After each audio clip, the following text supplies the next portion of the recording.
जय शिव शंकर, हर हर महादेव। ज्योतिर्लिंग प्राकट्य की इस सीरीज में मैं आपको शिव पुराण के कोटि रुद्र संहिता के अनुसार 12 ज्योतिर्लिंगों का प्राकट्य कैसे हुआ, उनके पीछे की कथा क्या है, ये सब सुनाने वाली हूँ। आज हम सुन रहे हैं चौथे ज्योतिर्लिंग की प्राकट्य की कथा।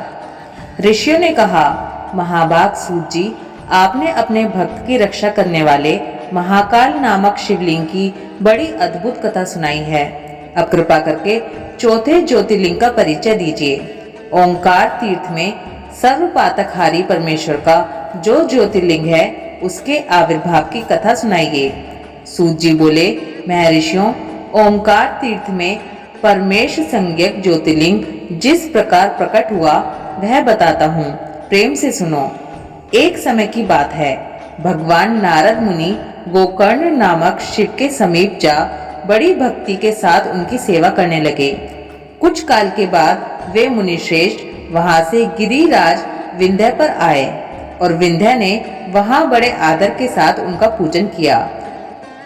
मेरे यहाँ सब कुछ है, कभी किसी बात की कमी नहीं होती है।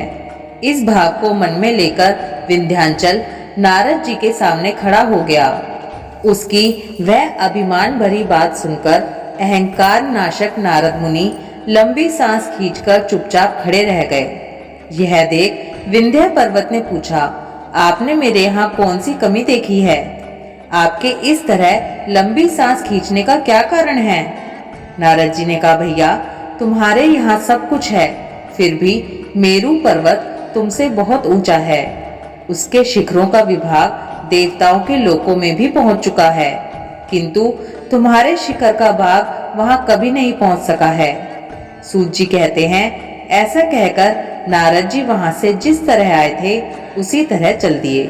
परंतु विंध्य पर्वत मेरे जीवन आदि को धिक्कार है, ऐसा सोचता हुआ मन ही मन संतप्त हो उठा। अच्छा, अब मैं विश्वनाथ भगवान शंभु की आराधना पूर्वक तपस्या करूंगा। ऐसा हार्दिक निश्चय करके वह भगवान शंकर की शरण में गया।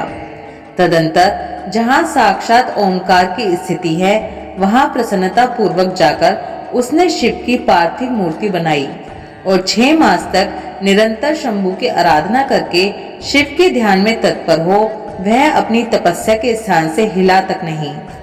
विंध्याचल की ऐसी तपस्या देखकर पार्वती पति प्रसन्न हो गए। उन्होंने विंध्याचल को अपना वह स्वरूप दिखाया जो योगियों के लिए भी दुर्लभ है। वे प्रसन्न हो उस समय उससे बोले, विंध्य, तुम मनोवांछित वर मांगो, मैं भक्तों को अभीष्ट वर देने वाला हूँ और तुम्हारी तपस्या से प्रसन्न हूँ। विंध्य बोला, देवेश्वर शंभो, आप सदा ही भक्तवत्सल हैं। यदि आप मुझ पर प्रसन्न हैं तो मुझे वह अभिष्ट बुद्धि प्रदान कीजिए जो अपने कार्य को सिद्ध करने वाली हो। भगवान शंभु ने उसे वह उत्तम वर दे दिया और कहा, पर्वतराज विंध्य, तुम जैसा चाहो वैसा करो। इसी समय देवता तथा निर्मल अंतःकरण वाले ऋषि वहां आए और शंकर जी की पूजा करके बोले, प्रभो, आप यहाँ स्थिर रूप से निवास करें। देवताओं की यह बात सुनकर परमेश्वर शिव प्रसन्न हो गए और लोगों को सुख देने के लिए उन्होंने सहर्ष वैसा ही किया। वहां जो एक ही ओंकार लिंग था वह 2 स्वरूपों में विभक्त हो गया। प्रणव में जो सदाशिव थे वे ओंकार नाम से विख्यात हुए और पार्थिव मूर्ति में जो शिव ज्योति प्रतिष्ठित हुई उसकी परमेश्वर संज्ञा हुई। परमेश्वर को ही अमलेश्वर भी कहते हैं। इस प्रकार ओंकार और परमेश्वर ये दोनों शिवलिंग भक्तों को अभिष्ट फल प्रदान करने वाले हैं। उस समय देवताओं और ऋषियों ने उन दोनों लिंगों की पूजा की और भगवान वृषभध्वज को संतुष्ट करके अनेक वर प्राप्त किए। तत्पश्चात देवता अपने अपने स्थान को गए और विंध्याचल भी अधिक प्रसन्नता का अनुभव करने लगा।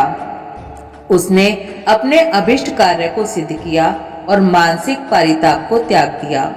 जो पुरुष इस प्रकार भगवान शंकर का पूजन करता है वह माता के गर्भ में फिर नहीं आता और अपने अभिष्ट फल को प्राप्त कर लेता है, इसमें संशय नहीं है।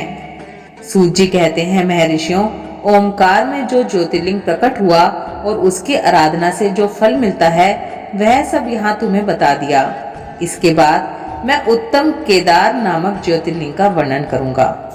बोलो शिव शंकर महादेव की जय।